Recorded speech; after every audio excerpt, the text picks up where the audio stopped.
Hi, my name is Heather Hooper. I'm a 6th grade educator in Central Indiana, starting year 24. Welcome back to my channel.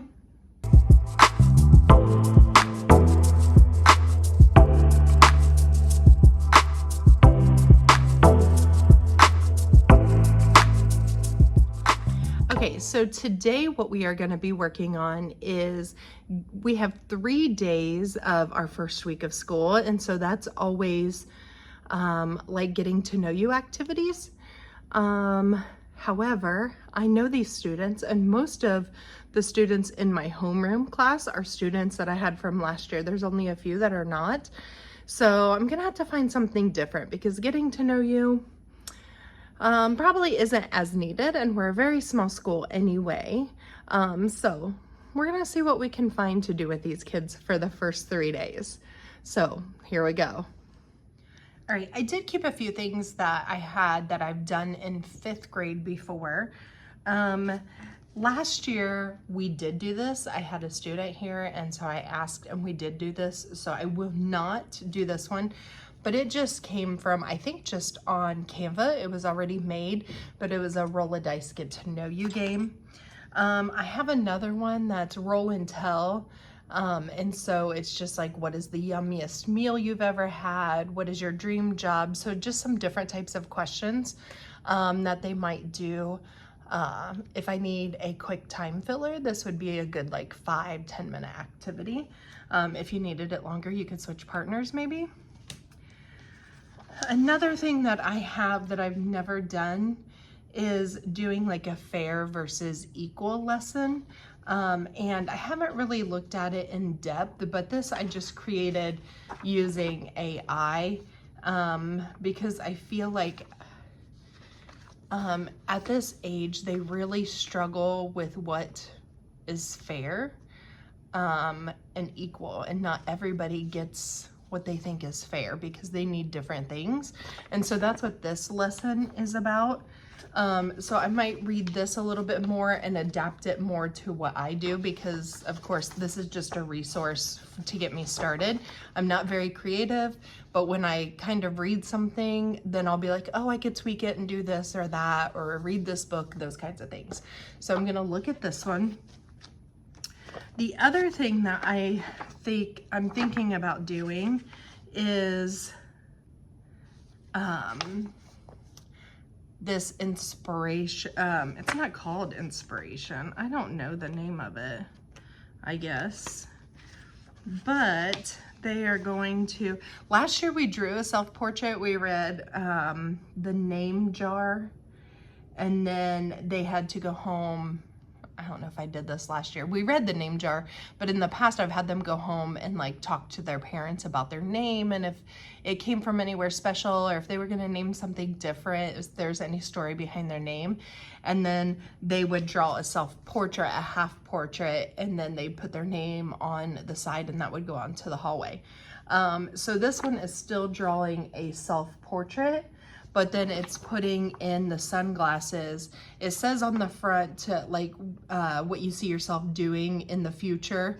But I think we could do like something that you did this summer, or 2 things you did this summer. I know some kids don't get to do a whole lot, but I tell them I did nothing.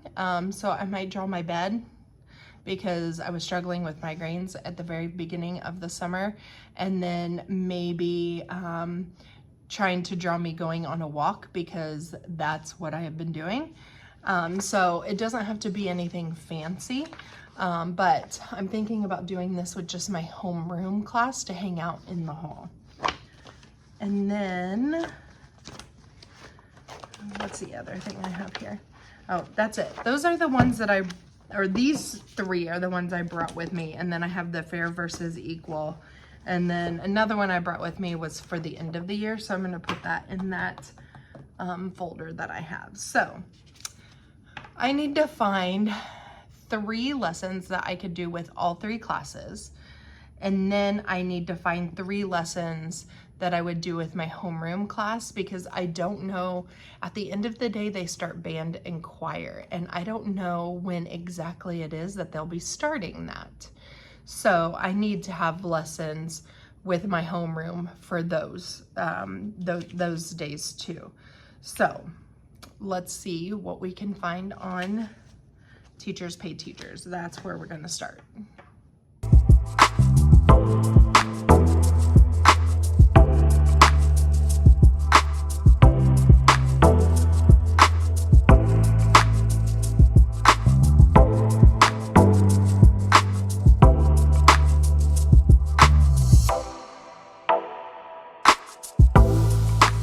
Okay, so after doing some looking and thinking about what it is that I really need kids to be able to do in here, I've decided on a couple of things. I don't think I have all my activities, but at least I have a good start. So I'm going to do the fair versus equal lesson. I'm also going to do an active listening lesson. I'm gonna read The Rabbit Listened. It's pretty like immature, but it's just a quick read aloud that I can quickly get into the lesson. And what I have learned is, this is another reason I kept all of my picture books when I moved rooms, is that kids love to be read to. Whether it's a chapter book or a picture book,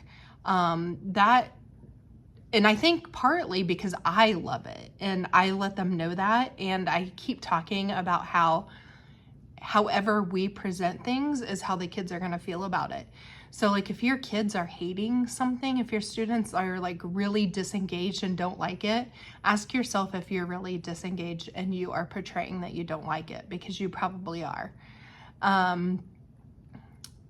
If you're bored with it, they're bored with it. If you don't like it, they don't like it.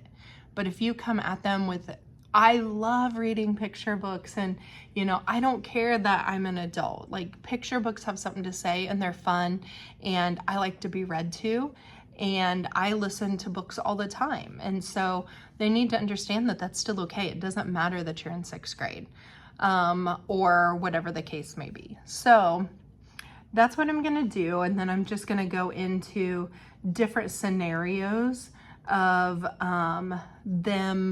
of students, and they got to choose if they are listening or not listening.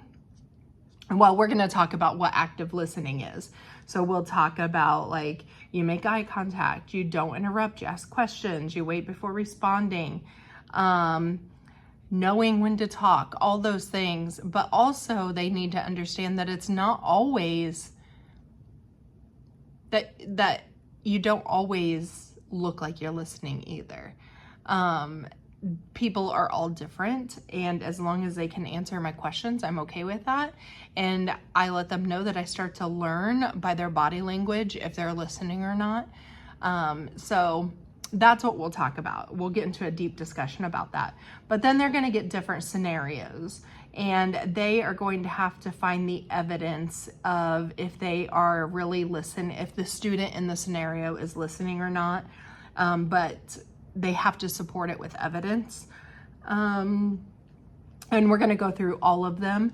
And again, if they're listening, then the next part is easy. So I'm going to give them a handout of those scenarios, and they are going to have to write down the evidence that we talked about, because their questions aren't always, so I have discussion questions after each scenario, and not all of them, I guess, did I put down what the evidence was.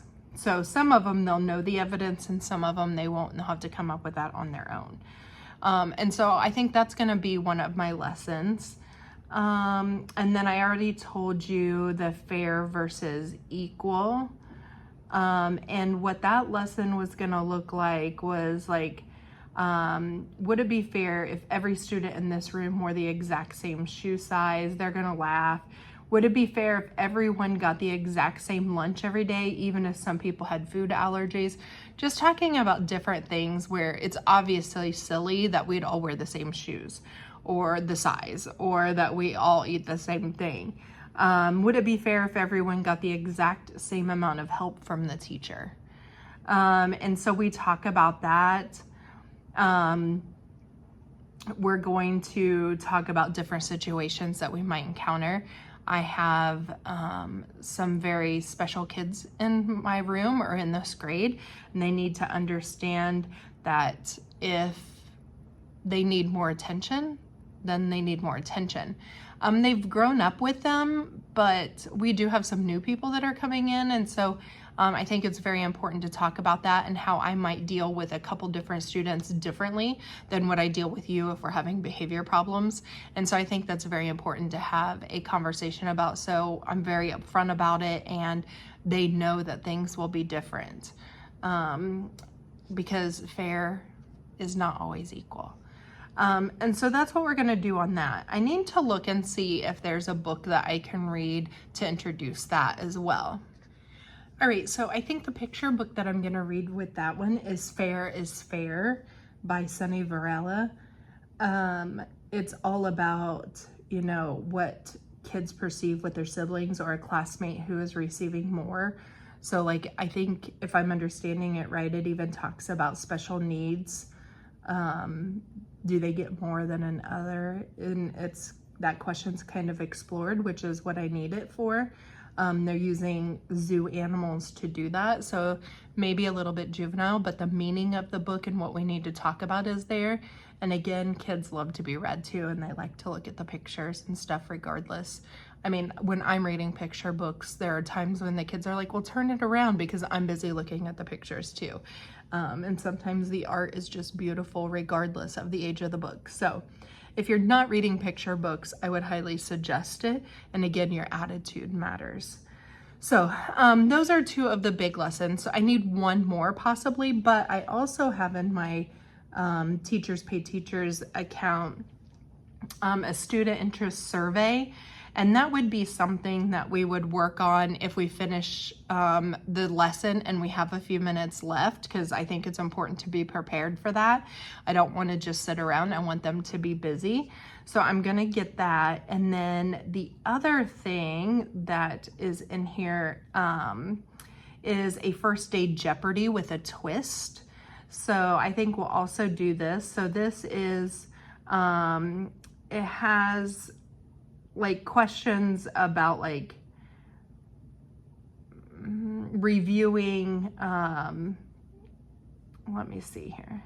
It's a way of, you know, going over the expectations of your classroom in a fun way, because you don't always earn the points. Sometimes they're taken away and the kids don't know, is how I'm understanding the twist part to it. I play a game similar to that. I saw it on social media a long time ago, and I can't remember the name of it, so you could drop it below if you know. So I just call it that game, because I'm just like, we're gonna play that game. I don't know the name of it, but it's just like where you have, I do pictures on slides, and underneath the picture I put different point values. Sometimes they're positive, sometimes they're negative, sometimes it's a 0, and I have a bunch of magnets, colored magnets for each group. And if they get the question right, they get a magnet and they go put it somewhere on that board. And then at the end, we reveal the point values, and they add up to see who wins. That way it's more fun and exciting, but also not always the smart team wins, or whatever the case may be, if they're not divided out equally or anything like that. So it sounds like it's similar to that, but it's not something that I have to create, which is nice. So we'll probably do that the first day. And the survey, I probably should find something else to keep them busy too. When my kids come in the first day, the other thing that they're going to do is like an editable name, and it has coloring to it. So I will type their name in, So I will type their name in, and they will come in and they will sit and color that the first day. I feel like it's going to be completely different because I'm looping with a lot of these kids, at least for my homeroom class. So I had a third of the 6th grade because there's 3 teachers. So obviously I know the other 2 classes, but they don't know me the way that my kids know me. So I might be able to do this with all 3 classes. So that if we finish something, they can also pull this out and work on it as well. So that's where I am. I'm sure things are going to come up on the first 3 days of school where we have convocations or something. I don't know. I don't have the schedule yet. If not, I will definitely be looking for at least one more good, like bigger activity or time filler in case I need it. So if you have anything that you enjoy doing with your kids, drop it below. Leave me a comment so that I can look into that and consider that. So thank you for watching today. I hope you got something from this, and I will see you the next time. Make sure that you like and subscribe. Have a good day.